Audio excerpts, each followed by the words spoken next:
Rumah Sakit Darurat Wisma Atlet mencatat peningkatan jumlah pasien COVID-19 pasca libur panjang, meski kenaikannya tidak setinggi periode September lalu. Koordinator SD COVID-19 Wisma Atlet, Majen TNI Tugas Ratmono menyebut, jumlah pasien di Tower 6 dan 7 Wisma Atlet mencapai 53,8% dari kapasitas atau naik dibandingkan sebelum libur panjang sebanyak 32%.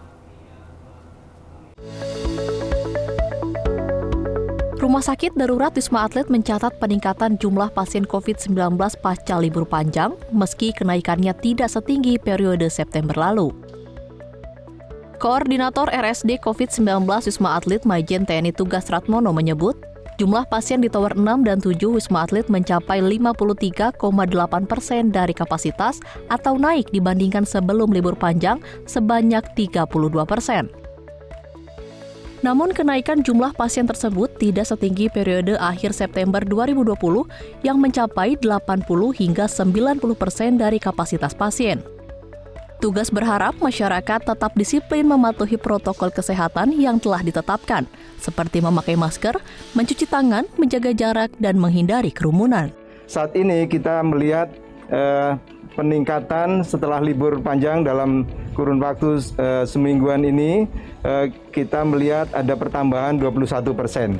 Mudah-mudahan ini pertambahan yang tidak seperti setajam yang September lalu. Dan ini kami sangat berharap semoga ini betul-betul bisa terjaga sehingga pertambahan ini bisa dikendalikan betul.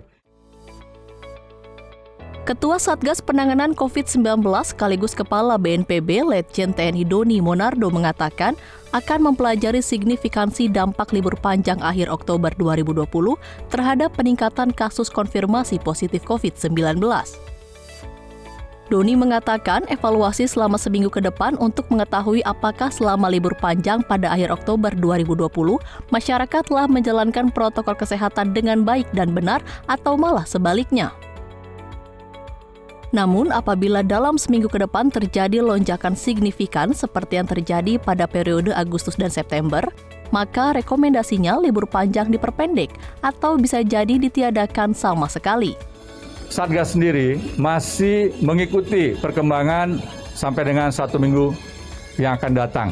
Apakah dampak dari libur panjang ini signifikan terjadinya kasus atau karena memang sudah semakin baik masyarakat dalam menerapkan liburan kemarin, liburan aman dan nyaman tanpa kerumunan. Nah, kalau ini bisa diketahui bahwa kasusnya tidak mengalami peningkatan dan juga kita masih bisa mengendalikannya dengan baik, ya insya Allah pada akhir tahun yang akan datang kita tetap memberikan masukan kepada pemerintah ya untuk bisa melanjutkan libur panjang.